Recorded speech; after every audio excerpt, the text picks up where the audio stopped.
Chères Pathusiennes et chers Pathusiens, je vous retrouve aujourd'hui pour une vidéo concernant le complexe sportif.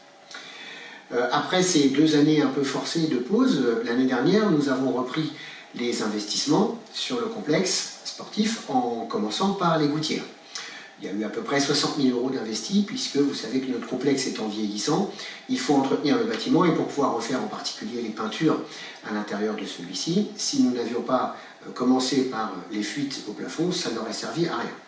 Donc on a repris cette partie-là, on va voir avec les pluies si l'ensemble des travaux sont conséquents. Mais on corrigera au fur et à mesure. Et puis dans les endroits où on était sûr où il n'y avait pas de pluie, il y a déjà des travaux qui avaient été entrepris de peinture. Vous l'avez vu lors des différents posts que l'on a pu faire sur le Facebook, à plusieurs reprises, des couloirs, peinture au sol, des vestiaires, peinture sur les murs, etc. Tout cela a repris. Cette vidéo aujourd'hui, c'est pour la suite, puisque nous allons mettre en place dans les jours à venir le contrôle d'accès sur les locaux. Donc vous savez que aujourd'hui, la présence d'un gardien est indispensable pour ouvrir et fermer les locaux. Et vous savez aussi, comme moi, que quand un personnel est absent, ça peut perturber le fonctionnement des associations.